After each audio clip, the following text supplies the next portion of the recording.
E agora chamamos nosso próximo convidado, Daniel Xavier, economista-chefe do Banco ABC Brasil, já está aqui conosco na programação da BMC News. Daniel, seja muito bem-vindo. Um bom dia para você. Olá, bom dia Felipe, bom dia Paula. É minha estreia aqui no BMC News, estou bastante contente para debater temas econômicos aqui com vocês. Muito obrigado. É a estreia, espero que seja a primeira de muitas, viu, Daniel? Muito bom poder conversar contigo nessa segunda-feira. Até aproveitando, né, esse cenário que estávamos conversando há pouco sobre expectativa de déficit, expectativa de discussão de meta fiscal, muito se fala, né, a respeito do arcabouço que tem as travas, tem as percepções ali de punições caso o governo não atinja a meta, e a equipe econômica tem feito movimentos importantes aí para tentar perseguir essa meta de déficit zero. Queria entender um pouco da sua visão a respeito desse cenário, se o governo vai conseguir atingir ou se você está junto com todo o mercado que imagina que o déficit vai ficar ali entre 0,7% e 0,8% do PIB e as consequências, né, de não se atingir a meta, mas de pelo menos tentar perseguir. Como que você está desenhando todo esse cenário fiscal aqui para o Brasil? Perfeito, obrigado pela pergunta. Então, o nosso cenário base aqui no Banco ABC, a gente trabalha com um déficit, né, da ordem de 0,86% do PIB nesse ano de 2024.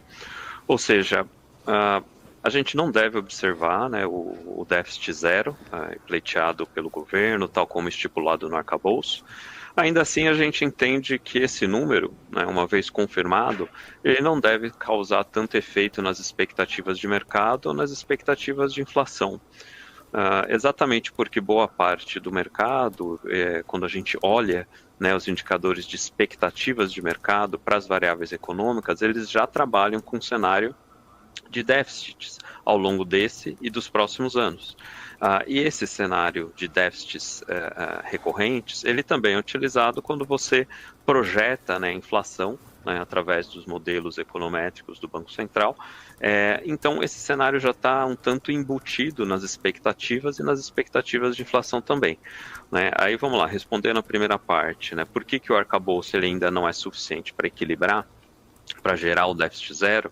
A gente entende que ele foi baseado, né, ele é uma regra bastante baseada no aumento de arrecadação. O aumento de arrecadação requerido para você zerar o resultado fiscal nesse ano, zerar o déficit em 2024, ele requer em torno de 168 bilhões de reais de arrecadação adicional. Pelas nossas contas, com as medidas que o governo implementou, né, que o Congresso aprovou ali no final do ano passado, né, foi uma agenda bastante rápida, né, de aprovação no final do ano passado. Essas medidas, né, num cenário otimista, elas implicam numa arrecadação ali da ordem de 86 bilhões de reais, ou seja, em torno da metade do requerido. Né? Então, elas não se mostram suficientes para você gerar o resultado equilibrado nesse ano de 2024. E nesse sentido a gente entende que essa é a estrutura que a gente vê, né? E outro ponto interessante, né, pega os dados mais recentes de arrecadação, ela tem surpreendido para melhor, sim, ali janeiro, os indicativos de fevereiro também, tá? Só que a gente está falando de um crescimento real da ordem de 6,7% de arrecadação, né, crescendo acima da inflação, só que do lado das despesas, as despesas estão crescendo na faixa de 10% em termos reais. Entendeu? Então, a gente está com um cenário ali que estruturalmente as despesas primárias do governo estão crescendo acima das receitas. Né? Justifica também esse cenário base de um fiscal ainda não equilibrado, tá? Daniel, quero aproveitar aqui a sua presença também, obrigada por estar aqui com a gente, já lhe perguntar um pouco, a gente estava até discutindo, amanhã tem essa expectativa em relação ao próprio IPCA, mas entender de uma forma geral, com base até mesmo nos últimos indicadores econômicos, as declarações também que a gente viu acontecendo na última semana especificamente dos diretores do Banco Central, entender qual que é a percepção, né, a sua projeção, sua percepção para essa trajetória de inflação, não só esse IPCA amanhã, referente ao mês de fevereiro, mas olhando ali para a trajetória de inflação aí nos próximos meses. Obrigado, Paulo, obrigado pela pergunta. Então, vamos lá. Pensando em política monetária, qual que é o nosso cenário, né, para a inflação? O número de amanhã em si, né, a gente trabalha com 0,77% de projeção, né, representa uma aceleração em relação ao que a gente observou em janeiro.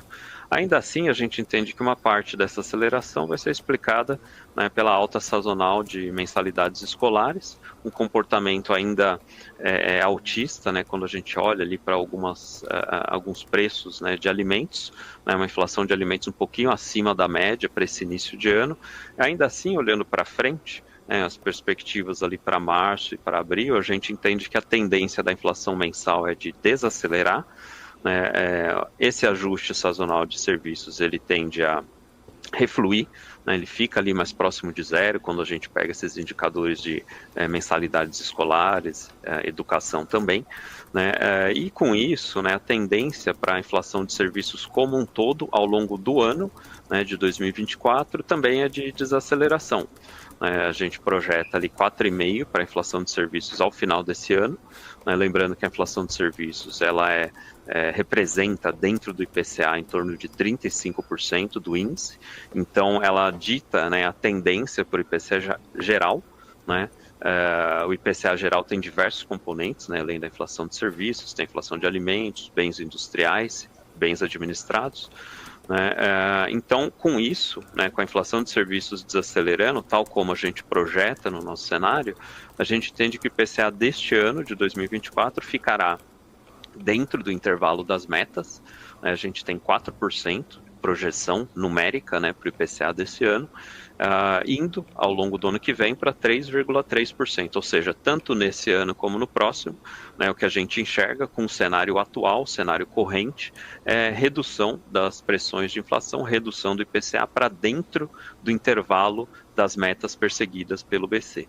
Tá? E aí, com esse cenário, né, a implicação direta é como pensar a Selic, né, aqui no curto prazo, como que a gente está enxergando, né, e a gente entende que é um cenário que, como um todo, colabora para você continuar observando ali a flexibilização da política monetária, né, a redução das taxas de juros. Né, o nosso cenário base aqui no banco é uma Selic atingindo 9% em setembro desse ano. Tá? Boa. Daniel, ainda nesse sentido, né, a gente estava falando sobre a questão inflacionária, especialmente aqui no Brasil, e os impactos na política monetária. A gente vê um cenário de inflação também bastante preocupante, né, em todo o mundo. Discussão sobre o CPI nos Estados Unidos nessa semana, a inflação na China que veio na sexta-feira, acabou bagunçando um pouco também algumas expectativas, principalmente pelo cenário de exportar uma deflação para o mundo, né? Enquanto o mundo está inflacionário, a China está deflacionária. Enfim, tá um cenário de inflação incerto, né? E que acaba afetando a política monetária. Que leitura que você está fazendo sobre esse cenário de inflação no mundo todo, principalmente quando a gente pensa em Estados Unidos, China, algum tipo de choque que pode haver em relação ao Oriente Médio, se tiver algum choque geopolítico?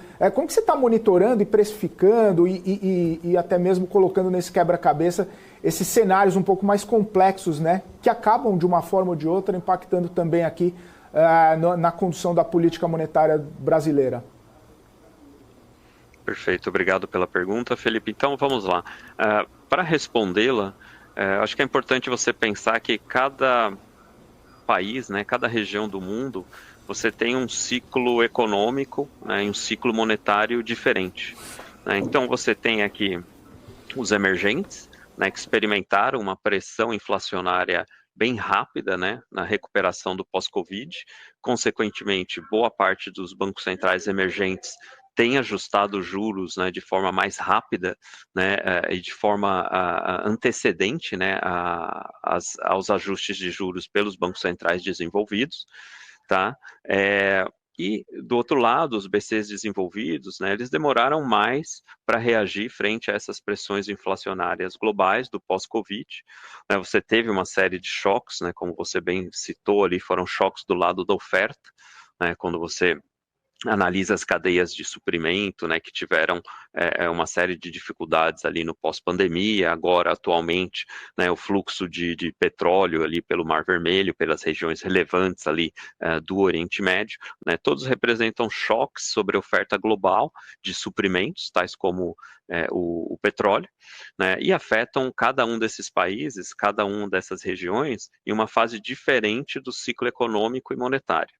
Tá, então, aí vamos lá, começando por China, né, muito importante sua pergunta, a China, né, ela é um grande demandante de matérias-primas globais, também é um grande produtor ali, né, quando a gente olha para cadeias ali de suprimentos relevantes, né, e o indicador que ela mostrou ali, as estatísticas oficiais, né, o CPI, a inflação ao consumidor chinesa, ali mensurada em fevereiro, ela surpreendeu de fato para maior, né, veio ali em 0,7 na comparação interanual, o consenso de mercado estava 0,4, né, mas olhando os detalhes desse indicador, a gente entende que boa parte dele, né, se deveu ali a pressões de serviços, pressões de alimentos que estão relacionados aos feriados, né, ao consumo maior que se observa tradicionalmente ali no período do Ano Novo Lunar Chinês, né, que foi que abarcou exatamente esse período, né, do início do ano. Então, para os próximos índices, né, o que se espera,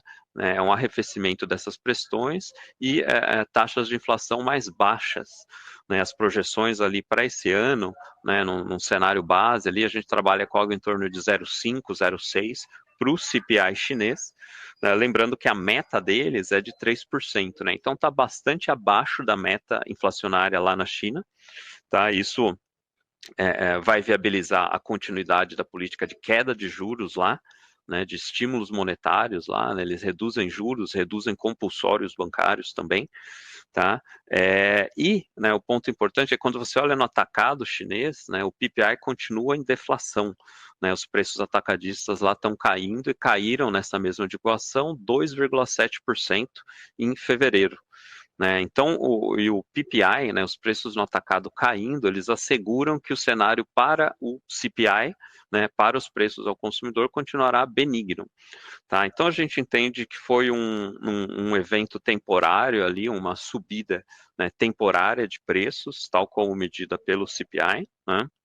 As tendências para a China, né, continuam bastante incertas ali, apontam, né, para uma contenção de preços, uma tendência mais desinflacionária, né, do que inflacionária.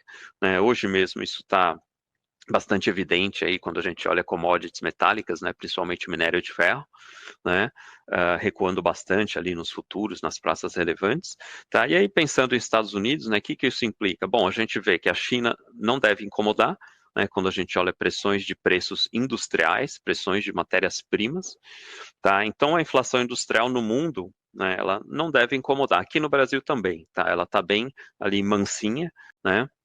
A gente espera ali que ela fique bem abaixo ali do padrão, né? A gente tem 3% para a inflação de PCA industrial neste ano de 24, né? O padrão histórico dela é rodar ali em torno de 4,5, 4,6, ou seja, é uma inflação que não vai incomodar, né, aqui no Brasil, inflação industrial, estou falando, né, e para Estados Unidos também, né, quando você abre lá os índices de inflação entre serviços, né, inflação industrial, a inflação industrial está muito baixa, né, está rodando em torno de zero há vários trimestres seguidos, né. Por outro lado, a inflação de serviços ela continua mostrando alguma rigidez, né. Foi isso que a gente viu no CPI de janeiro, no PCI de janeiro, né, também quando a gente abre o PPI deles lá, ele tem essa decomposição, né, bens e serviços, tá? Então é exatamente essa inflação de serviços, né, que está inibindo, né, uma reação mais imediata do Federal Reserve, né, do Banco Central norte-americano, né, uma reação no sentido de começar a reduzir a taxa de juros lá nos Estados Unidos. O nosso cenário base, né, que apenas ali em meados do ano, na reunião de junho, né, o Banco Central norte-americano deve ter ali informações suficientes para iniciar o ciclo de redução de juros lá, né? E o mesmo caso é o Banco Central Europeu, né? Indo ali um pouco mais adiante, né? Quando você analisa as taxas de inflação lá na Europa, elas também estão mostrando essa diferença de preços, né? Serviços ali, núcleos rodando em 3,1, com o índice cheio rodando ali em torno de 2,4, né? Ou seja, você tem uma pressão ali acima da média, né, dos grupos de preços de serviços, também, né, na Europa, assim como nos Estados Unidos. O cenário, né, quando a gente olha as falas dos presidentes regionais lá da Europa, né, eles têm reiterado, né, o quadro de que eles vão começar a ajustar a política de juros no verão europeu, né, também está casado, está sincronizado com o Fed. Na nossa visão, eles vão começar a reduzir juros em junho na Europa também. Né, nos dois casos, a gente trabalha com ritmo de 25 basis points, né, de queda por reunião a cada trimestre. Né, então, entendo que vai ser uma queda bem gradual, né, no caso do Fed, né, e no caso do ECB, ambos entregam ali 75 basis points de queda, né, e é algo que está muito, era bastante conservador em relação ao que o mercado estava projetando, mas os preços de mercado agora, né, estão oscilando nessa direção, né, estão corroborando a perspectiva oficial das taxas de juros lá, tais como os banqueiros centrais regionais têm falado, né, isso nos Estados Unidos e na Europa também. Tá? Então essa é a nossa percepção. Boa. O Daniel, inclusive, né, com essa percepção um pouco mais frustrante para o mercado, que pedia mais, né, ou pelo menos tinha uma expectativa de mais cortes lá fora, principalmente nos Estados Unidos. No começo do ano chegou até precificar 6 cortes, agora um pouco mais cauteloso, um pouco mais com o pé no chão, com o pé na realidade, precificando menos cortes. A gente tem espaço para ir até aquele um dígito de 9%, algumas casas falando 8,5%. Nesse cenário, né, mais macro global, com os Estados Unidos cortando nesse ritmo, a gente tem espaço para chegar nesse diferencial de juros ou não consegue, ou o Banco Central brasileiro vai ser mais cauteloso, mais parcimonioso de chegar até lá e até mesmo indicando esses caminhos nas próximas reuniões? O nosso cenário base, pensando em Brasil, a gente basicamente não alterou ele desde meados do ano passado. A gente tem o call, né, tem a projeção de que a Selic vai ser reduzida até 9%. E essa projeção foi corroborada pelos dados e tem sido corroborada pelos fatos também e pelas manifestações dos membros do Banco Central. Né? Então, como a gente entende, né, que vai ser alcançada essa Selic de 9%? Primeiro, o cenário de inflação, como eu mencionei antes, ele continua, né, no nosso cenário base, continua bastante construtivo. É um quadro em que a inflação cede para 4% neste ano de 2024 e 3,3% ano que vem. Né, ou seja, fica dentro do intervalo da meta inflacionária perseguida pelo Banco Central, né, dentro da banda, que é de mais ou menos 1,5%, com a meta central de 3%. Tá? Então, esse é o estrutural quando a gente pensa política monetária. Pensando no caso do Copom, né, o Copom ele também tem as projeções próprias deles de inflação, eles têm hipóteses diferentes, ele tem sensibilidades, modelos diferentes também, né, e o Copom ele tem projetado uma inflação de 3,5% para esse ano e 3,2% por ano de 2025. Né, isso com base nas projeções que foram simuladas ali na reunião de janeiro. A gente entende, né, replicando ali os modelos do Copom, que essas projeções não vão se alterar nessa ocasião de março.